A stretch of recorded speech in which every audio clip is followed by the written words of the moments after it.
Hi there, in this video I'm going to talk you through the 3 new tracks on Fast Fusion for Nintendo Switch 2.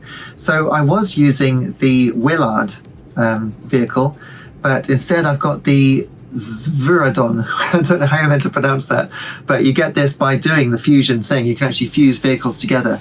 And I made this AA rated vehicle, and it's pretty much the only way that you can keep up with the leaders, because the Willard is, perfectly good as a default ship. But sooner or later you just can't keep up, so you have to do the fusion. Anyway, so on this first track, which you might recognize from Fast RMX, which was a Switch 1 launch game, apparently all 3 of the tracks are adapted from that game, but it feels new to me. Basically, it has been changed so that you can use the jump mechanic, because this game has a jump that game did not. But in terms of winning, because I probably should tell you how to do it, the trick is to keep getting the boost orbs. Now, you'll find some of them actually in the air, and the ones in the air seem to be worth a lot more than the ones on the ground.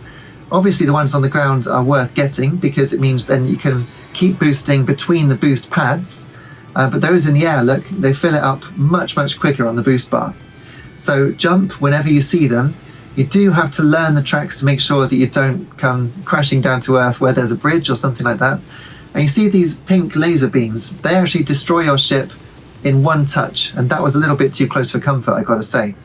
But yeah, if you do get destroyed, then it's not too bad in that it does reset you on the road with a full boost bar, so you can kind of catch up to where you were to some extent, but it's much better to just avoid them at all costs.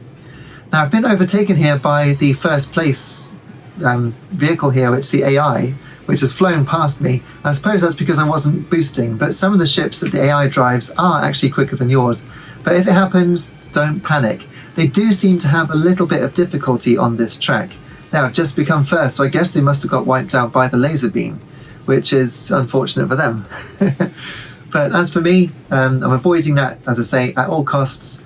Boosting in between the boost pads, try and get the ones in the air. You can't always do it. And the boost jump, I say the boost jump, it doesn't use any of your boost to jump in this game, in this mode. But if you find that you're hitting things and not jumping high enough, I'm pretty sure that they've changed the jump itself. So I think the jump is not as high or as powerful as it was in the first version of the game. So this update seems to have nerfed the jump just a little bit. So if you're having difficulty clearing stuff, I'd advise pulling back on the analog stick just a little as you jump, which will pull up the nose of your craft so you can get up and over things. So this is the second track. It's got a new GPU-based snow effect apparently, which does look very nice indeed. And I'm playing this, by the way, on the pure graphics mode, which is the new graphics mode. If you're not really liking it, then I'm with you on that. I've actually made a video about it, so I'll link to it here and at the end of the video.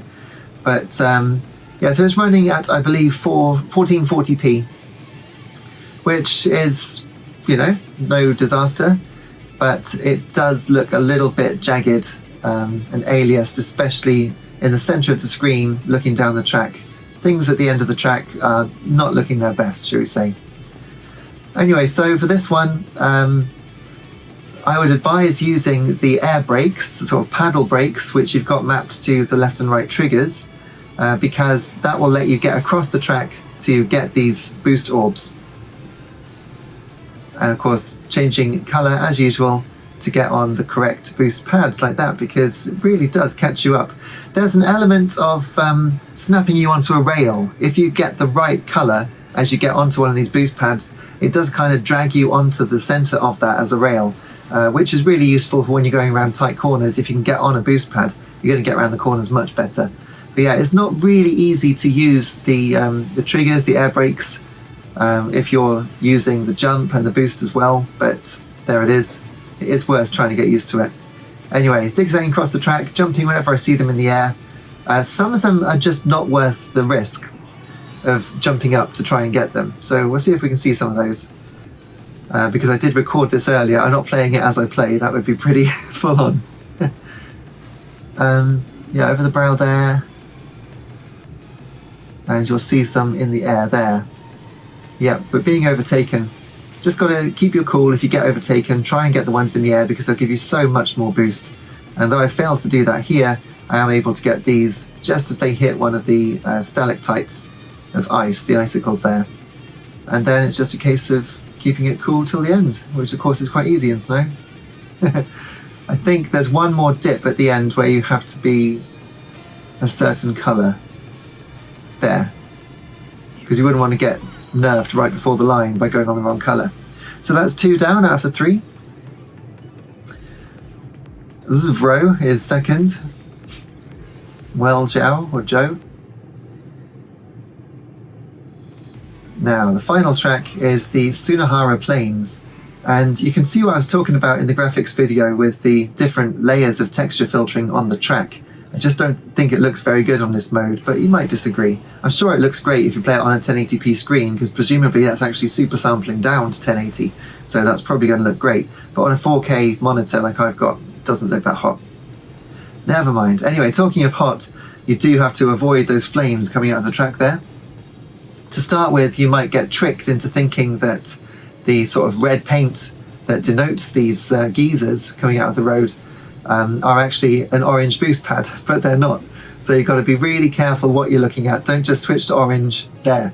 Don't switch to orange and hope you can get through it, because orange won't save you from the fire. Now again, like the other tracks, I wasn't actually winning until the last lap.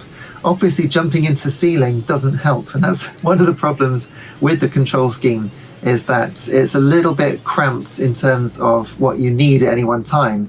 And especially as the Nintendo Switch Joy-Con 2s, probably because they act as a mouse and you have the mouse button on the top when you're using it as a mouse, they actually come a lot further around. So it's much easier to just touch the edge of them on the far left and find yourself jumping when you don't want to, which can put you into the ceiling, which is obviously no good at all. But here we go, final lap.